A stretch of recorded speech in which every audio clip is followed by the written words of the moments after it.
আবারও বড়সড় ধাক্কা খেলেন শেখ হাসিনা। আন্তর্জাতিক অপরাধ বিষয়ক ট্রাইব্যুনালে এই গণহত্যার জন্য তাকে প্রধান মুক্তিদাতা হিসেবে চিহ্নিত করা হলো।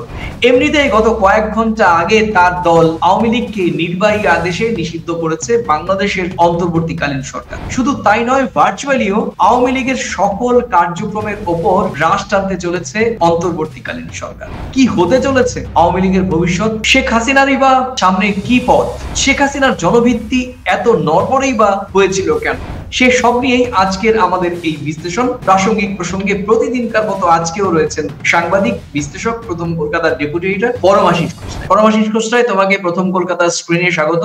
তুমি গোটাটাই শুনেছো এবং আমি তোমার মাধ্যমে দর্শকদের কাছে আরেকটু বিস্তারিত ভাবে জানাতে চাই যে এই যে মানবতা বিরোধী অপরাধ এবং অপরাধের ট্রাইব্যুনালে প্রধান হুমকিদাতা হিসেবে যে চিহ্নিত করা হয়েছে, ঠিক প্রথম আলোর একটি রিপোর্টে কি বলা হয়েছে, সেই প্রথম আলো রিপোর্টটি আমরা একটু সামনে তুলে আনতে চাই। প্রথম আলো রিপোর্ট করেছে, আন্তর্জাতিক অপরাধ ট্রাইব্যুনালে মানবতা বিরোধী অপরাধের হুকুমদাতা হিসেবে শেখ হাসিনা জুলাই গণঅভ্যুত্থানের সময় নিরস্ত্র নিরীহ আন্দোলনকারীদের সম্পূর্ণ নিশ্চিহ্ন করতে রাষ্ট্রীয় সব বাহিনীকে নির্দেশ দিয়েছিলেন। গত বছরের জুলাই ও অগাস্ট মাসের শুরুতে দেশে সংঘটিত মানবতা বিরোধী সব অপরাধের প্রধান মাস্টারমাইন্ড বা পরিকল্পনাকারী বা হুকুমদাতাও কিংবা সুপিরিয়র কমান্ডার হিসেবে তার ভূমিকা পালন। গণঅভ্যুত্থানের সময় সংঘটিত মানবতা বিরোধী অপরাধের সময় শেখ হাসিনার বিরুদ্ধে করা মামলার তদন্ত জমা দিয়েছে আন্তর্জাতিক অপরাধ ট্রাইব্যুনালের তদন্ত সংস্থা। তদন্ত প্রতিবেদনে শেখ হাসিনার পাশাপাশি তৎকালীন স্বরাষ্ট্রমন্ত্রী আসাদুজ্জামান খান এবং তৎকালীন পুলিশের মহাপরিদর্শক চৌধুরী আব্দুল্লাহ আল মামুনকেও আসামি করা হয়েছে। তাদের বিরুদ্ধে সুপিরিয়র কমান্ড রেসপন্সিবিলিটি সহ বেশ কিছু অভিযোগ আনা হয়েছে। এ মামলার তদন্তে সময় লেগেছে 6 মাস 28 দিন। এবার তুমি বলো, তুমি তোমার মাধ্যমে দর্শকদেরও বললাম, প্রথম আলোর এই রিপোর্টটি আমরা স্ক্রিনেও শেয়ার করেছি এবং তুমি জানো যে মাত্র 24 ঘন্টাও হয়নি বাংলাদেশের অন্তর্বর্তীকালীন সরকারের উপদেষ্টা পরিষদের জরুরি বৈঠকে সরকারের নির্বাহী আদেশে আওয়ামী লীগ এবং তার অঙ্গ সংগঠন যেমন ফিজিক্যালি সশরীরে রাজনীতি তাদের নিষিদ্ধ হয়েছে এবং একই সঙ্গে তাদের ভার্চুয়ালি প্রচার প্রচারণাও নিষিদ্ধ হয়েছে। এই প্রেক্ষাপটে তাদের এই দলটির এবং দলটির নেত্রী, যেখানে এই মুহূর্তে শেখ হাসিনা পালিয়ে রয়েছেন বাংলাদেশের ভাষায় দিল্লিতে, তুমি কি বলবে শেখ হাসিনার ভবিষ্যৎ এবং তার দলের ভবিষ্যৎ? আমি খুব ছোট্ট পরিসরে বোঝাই, একজন সাধারণ মানুষের জীবন জীবিকা, তাকে বেঁচে থাকতে গেলে অর্থের প্রয়োজন আছে। সেই মানুষটা যদি ধরি সে বাংলাদেশের কিংবা ভারতের যে কোনো প্রান্তেরই হতে পারে, সেই মানুষটা অর্থের অভাবে তাকে বাড়ি বিক্রি করে দিতে হবে। অর্থের অভাবে সে বাড়ি বিক্রি করে দেওয়ার পরে সে কোথায় থাকবে? একটি বাসা ভাড়া করে থাকবে। সে বাসা ভাড়াও সে থাকতে পারবে না, তার কারণ তার ব্যক্তি জীবনে তার কার্যকারিতার জন্য সে দেশের আইন ব্যবস্থা, জুডিশিয়ারি সিস্টেমের মধ্যে সেকে বাসা ভাড়াও থাকতে পারবে না। তাহলে সে কোথায় থাকবে? সে পলায়ন করে থাকবে। এবং তার যারা পরিবারের তার যারা সদস্য শুভানুধ্যায়ী, তারা যদি তার সঙ্গে সেই অপরাধে সংগঠিত থাকে তাহলে তারাও থাকতে পারবে না। তাহলে সেই পরিবারটার ভবিষ্যৎ কি হতে পারে? আমি তোমাকে ছোট্ট পরিসরে বোঝালাম। এবার যদি বৃহৎ ভাবে বোঝাই, বাংলাদেশের মাটিতে আমি আমি আওয়ামী লীগের বিরুদ্ধে কথা বলছি না, আমি বিএনপির বিরুদ্ধে কথা বলছি না, আমি জামাতের বিরুদ্ধে কথা বলছি না। আমি বাংলাদেশের একটি রাজনৈতিক দলের সে যা কাজ করেছে সেই কাজের প্রেক্ষিতে সে দেশের মানুষ সেটা নিয়ে তদন্ত হচ্ছে, মানবতা বিরোধী কাজকর্ম হচ্ছে, আন্তর্জাতিক ট্রাইব্যুনাল বলছে সেটা 6 মাসের রিপোর্ট হতে পারে, 6 বছরেও রিপোর্ট হতে পারে। রিপোর্টটা জমা পড়েছে এবং সেই দলের যে প্রধান, এই মুহূর্তে যে প্রধান, সে দেশের প্রাক্তন প্রধানমন্ত্রী সে দেশে থাকতে পারছে না। তার দল বর্তমান সে দেশের মানুষ যে ক্ষমতার উপরে আস্থা রেখেছে, তারা যে নীতি নির্ধারণ করেছে, যে নির্দেশ দিয়েছে, তার দল সেখানে নিষিদ্ধ হয়ে গেছে। তাহলে তার ভবিষ্যৎ কি হতে পারে? সেই ভাড়াটা ব্যক্তিত্বের মতো, পরিবারটার মতো হতে পারে নয় কি? আমি তো বোঝাতে পারলাম সরাসরি। সেটা তো একটা সে দেশের রাজনৈতিক দল, সেখানকার মানুষের ভোটাধিকারের মধ্য দিয়ে তাদের বক্তব্য অনুযায়ী তারা ক্ষমতায় এসেছিল। তারা সেই ক্ষমতা হারিয়েছে না চলে গেছে সেটা তারাই ভালো বলতে পারবে। তাদের কার্যকারিতার জন্য আছে আন্তর্জাতিক ট্রাইব্যুনাল এই সব নির্দেশ দিচ্ছে। সেদেশের অন্তর্বর্তী সরকার, যার উপরে সেখানে সেদেশের মানুষ গণ অভ্যুত্থান মানবতা বিরোধী ঘটনা ঘটেছে বলেই তো এখন আন্তর্জাতিক ট্রাইব্যুনাল বলছে। মানুষের হৃদয় তো বলেছে মানবতা বিরোধী কাজ হয়েছে, সেটা জুডিশিয়ারি হবে না, সেটা পরে হবে। একটা নিরস্ত্র মানুষের উপর যদি কেউ গুলি চালানোর অভিযোগ তোলে, একটা সাধারণ মানুষও বলবে এটা মানবতা বিরোধী কাজ। সেটা তো তদন্ত প্রমাণ অনেক পরে হয়েছে।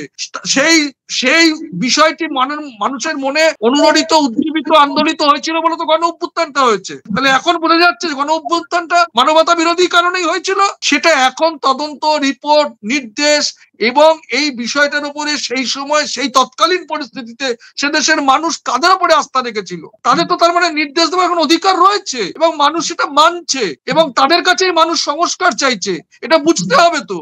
জাতিসংঘের মানবতা বিষয়ক অপরাধের যে তাদের যে তদন্ত কমিটি, সেই তদন্ত কমিটিতেও কিন্তু জুলাই অগাস্টের যে গণঅভ্যুত্থান এবং তার আগের পরিপ্রেক্ষিত যেভাবে নির্মম ভাবে সাধারণ মানুষকে পাখির মতো করে মারা হয়েছে এবং সংঘবদ্ধভাবে অর্গানাইজ ওয়েতে মারা হয়েছে, এটি যে একটা মানবতা বিরোধী অপরাধ, সেই বিষয়টিও কিন্তু জাতিসংঘের পক্ষ থেকে তাদের যে তদন্ত প্রতিবেদন সেখানেও কিন্তু এটা দেওয়া হয়েছিল। তার সুতরাং সেটা বলার অপেক্ষা রাখে না এবং তখনই আমাদের বাংলাদেশের পক্ষ থেকে বলা হচ্ছিল এবং এই অপরাধ বিষয়ক আন্তর্জাতিক ট্রাইব্যুনালের যারা আইনজীবী রয়েছেন তারাই বলছিলেন যে এই বিচারিক প্রক্রিয়াতে রাষ্ট্রসংঘ বা জাতিসংঘের যে প্রতিবেদন সেটি অনেকটা তাদের আইনি কার্যক্রমে অনেকটা সাপোর্ট করবে। মানে তারা যে স্পিড নিয়ে তদন্ত করছেন সেই তদন্তটা তাদের পক্ষে যাবে, মানে তাদের দিক থেকে এটা ইতিবাচক একটি তাদের পক্ষের একটা রায় বা প্রতিবেদন জাতিসংঘ দিয়েছে। যাই হোক, সেগুলো তো অবশ্যই একটি। তোমাকে আমি একটা কথা বলি, একটা সরাসরি এগুলো তো তথ্যভিত্তিক কথা, তাত্ত্বিক কথা, বিভিন্ন বিষয় উঠে আসবে, পরিসংখ্যান উঠে আসবে। সোজা কথা শোনো, আওয়ামী লীগ দলটার যে ভবিষ্যতের প্রদীপ সেটা কিন্তু বাংলাদেশের সাধারণ মানুষ এখন নিভিয়ে দিয়েছে। সেই প্রদীপ জ্বলতে গেলে অনেক সময় লাগবে। ভবিষ্যৎ তুমি ধরে নাও এখন অন্ধকারের দিকে। পরিষ্কার শুনে নাও, আমরা কোনো পক্ষ নিয়ে কথা বলছি না, আমরাও তো কিছু তথ্য, পরিসংখ্যান, পরিবেশ সবকিছু দেখে কথা বলছি। আমি বলবো নিরপেক্ষ ভাবে। এখন সেটা কার পক্ষে গেল কার বিপক্ষে গেল সেটা তার ব্যাপার, সে বিশ্লেষণ করবে।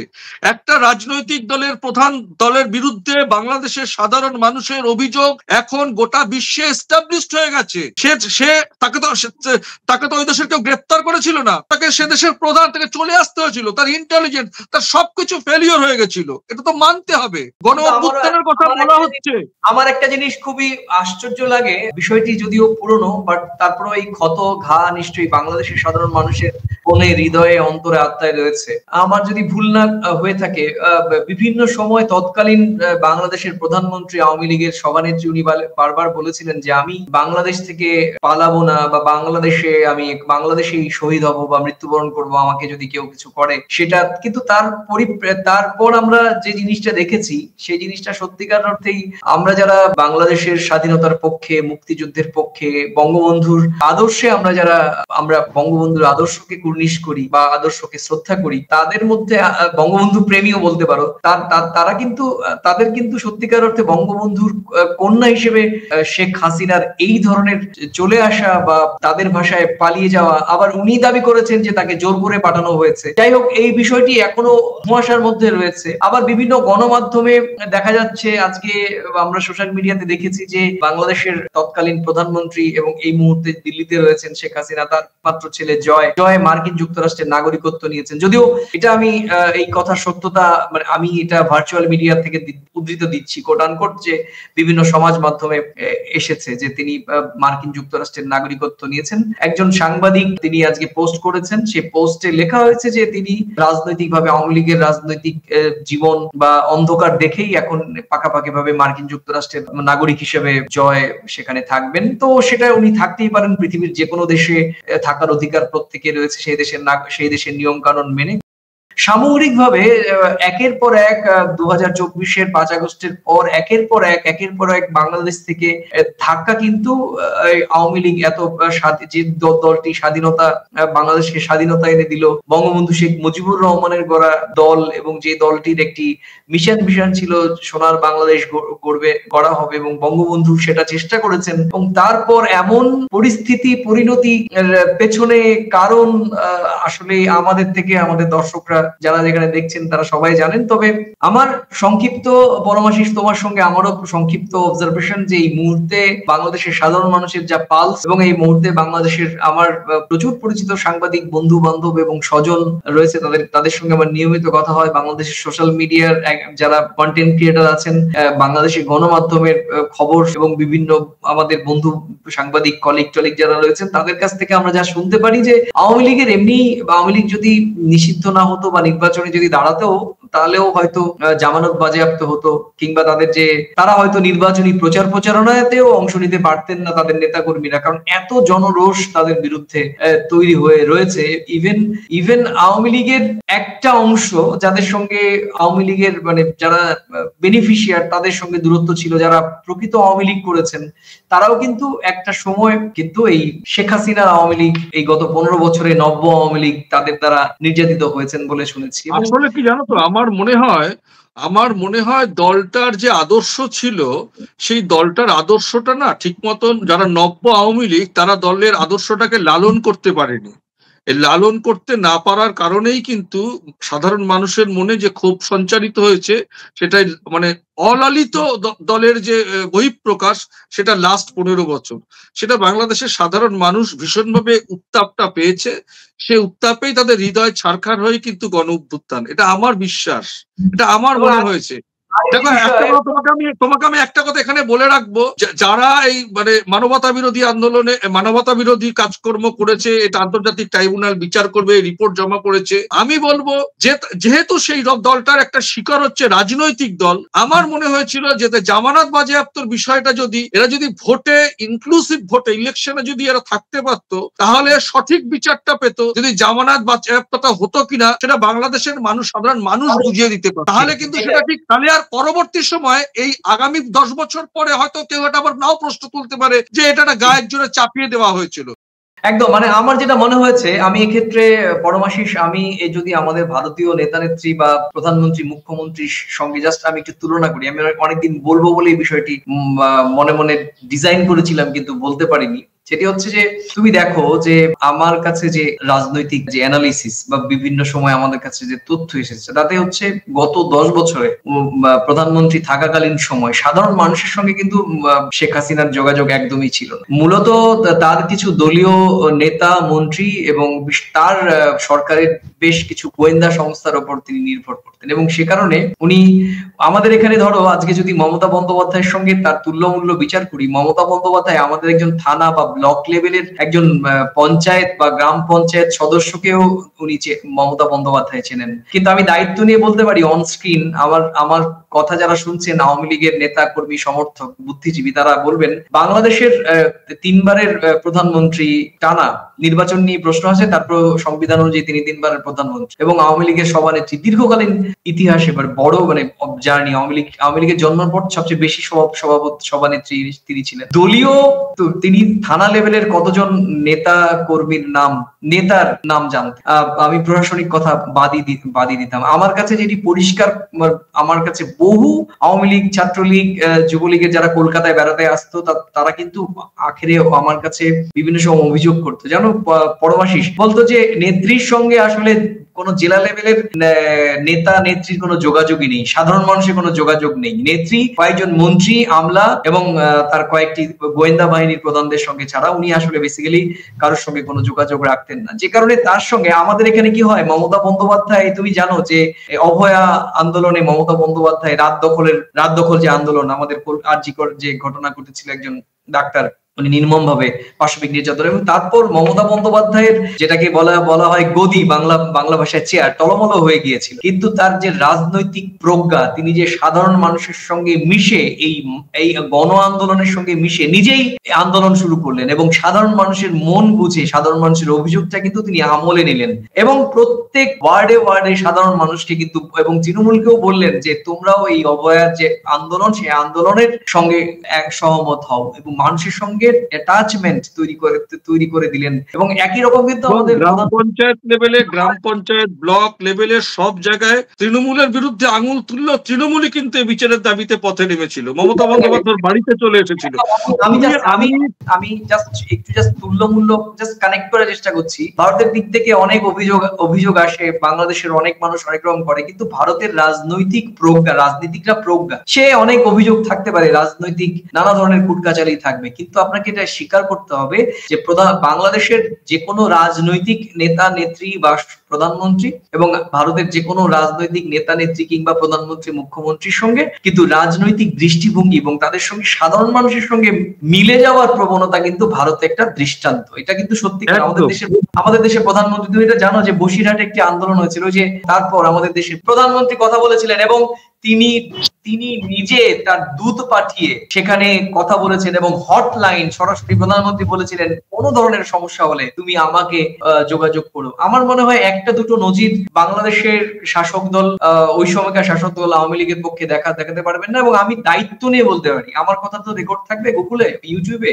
আবার যদি আওয়ামী লীগের ফিরে আসার কোনোদিন সৌভাগ্য হয়, তখন আমার বয়স হয়তো 60, 65 বা 70 হবে। যদি হয় তখন নিশ্চয়ই তারা আমার সঙ্গে কথা বলবে। আমি যে কোনো সময় যে কোনো রকম ভাবে তাদের সঙ্গে আমি যুক্তি তর্কে বা এইভাবে লড়াই করতে রাজি আছি। কারণ আমার কাছে প্রচুর লোকজন বলেছে যে ওই সময় একজন প্রধানমন্ত্রী, একজন দলীয় সভানেত্রী হিসেবে তার সঙ্গে যে জনসংযোগ, জনভিত্তি, সেটাই কিন্তু শেখ হাসিনা ওই সময় তৎকালীন প্রধানমন্ত্রী করে উঠতে পারেনি। সুতরাং এই যে আন্দোলন, যে 5 আগস্টে যে আন্দোলন গণঅভ্যুত্থানটা হয়েছে, সেটি কিন্তু জনগণের সঙ্গে তার দূরত্ব একেবারে হিমালয় সম উচ্চতায় উঠে যাওয়ার এটি কিন্তু অন্যতম কারণ।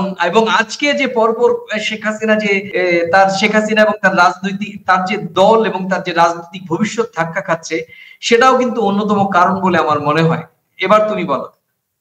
একটা কথা আমার অভিজ্ঞতার ক্ষেত্রে বলি, এটা সাজেশন না, এটা পরামর্শ। আমি আমার দেশের রাজনীতিকদের কাছে যেমন স্বনির্বন্ধ অনুরোধ করব, বাংলাদেশের বর্তমান যারা রাজনীতিক আছেন, আওয়ামী লীগ হোক, বিএনপি হোক, কে নিষিদ্ধ হচ্ছে আমি ওসবে যাব না। যে একটা জিনিস মাথায় রাখতে হবে, একটা দেশের সব মানুষ কিন্তু রাজনীতি করে না, সাধারণ মানুষের পালস বুঝতে হবে। বিরোধীদের পালস বুঝবো এটা ভাবলে হবে না, আমার দলের লোকের পালস কি বলছে সেটা বুঝলে হবে না।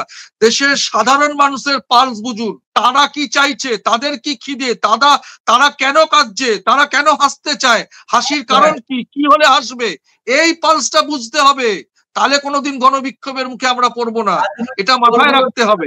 রাজনৈতিক দলগুলোর নেতা নেত্রীদের অন্যতম ভিত্তি সাধারণ মানুষ, এবং সাধারণ মানুষের মনে ঢুকতে হবে, তাদের হেসেলে মানে রান্নাঘরে ঢুকতে হবে, তাদের আলোচনার বৈঠক ঘরে ঢুকতে হবে, তাদের পালসটা বুঝতে হবে। দূরত্ব নয়, প্রশাসনিক স্তরের মাধ্যমে সম্পর্ক তৈরি করলে বেসিক্যালি বা আক্ষরিক অর্থে জনগণের ভিত্তি তৈরি হবে না। এবং সেক্ষেত্রে কিন্তু আবারও যারা সামনের ক্ষমতায় আসবেন বা নির্বাচন হবে, তখনও কিন্তু মানুষের সঙ্গে আবারও কোনো ধরনের এই ধরনের ঘটনা ঘটতে পারে। প্রিয় দর্শক, আপনারা অনেকটা সময় ধৈর্য ধরে আমাদের বক্তব্য, আমাদের বিশ্লেষণ শুনেছেন। অবশ্য আমাদের এই বিশ্লেষণের সঙ্গে আপনারা যদি একমত হয়ে থাকেন, তাহলে আপনারা লিখুন কোন বিষয়ে একমত রয়েছেন, কিংবা আমাদের এই বিশ্লেষণে কোথাও আপনারা দ্বিমত প্রকাশ করতেই পারেন, কারণ গণতান্ত্রিক ভাবে মত প্রকাশের অধিকার সকলেরই রয়েছে। গঠনমূলক সমালোচনা আমরা বরাবরই প্রত্যাশা করি, এবং সেই সঙ্গে প্রত্যাশা করি ভারত এবং বাংলাদেশের সম্পর্ক আবারও পুনঃপ্রতিষ্ঠিত হোক, সুপ্রতিষ্ঠিত হোক। প্রথম কলকাতার পক্ষ থেকে সেটা নিরন্তর চেষ্টা করা হবে। যেহেতু শেখ হাসিনা এই মুহূর্তে আপনাদেরই ভাষায় দিল্লিতে পালিয়ে রয়েছেন, দিল্লিতে শুধু শেখ হাসিনা নন, তার দলের অনেক নেতা নেত্রীরা পালিয়ে রয়েছেন, এটি বাংলাদেশের গণমাধ্যম বা আমাদের দর্শকরা দাবি করে থাকেন। সে কারণেই আমরা বিষয়টিকে, যেহেতু আমাদের দেশে তারা রয়েছেন বলে আপনাদের দাবি, কিংবা সত্যিকার অর্থে দিল্লিতে রয়েছেন এটা আমরাও জানি, অস্বীকার করার মতো কোনো জায়গা নেই। সে কারণেই আজকে আমাদের এই আলোচনার বিষয়ে শেখ হাসিনার আন্তর্জাতিক ট্রাইব্যুনালে তার যে আবার নতুন করে ধাক্কা খাওয়ার বিষয়টি আমরা আজকে আলোচনা করলাম। সবাই ভালো থাকবেন, সুস্থ থাকবেন, সবাই নিরাপদে থাকবেন, এটাই শুধুমাত্র আমাদের প্রত্যাশা থাকবে, যে প্রথম কলকাতা দুই দেশের সম্পর্ক পুনঃপ্রতিষ্ঠায় কাজ করে। ভালো থাকবেন, নমস্কার।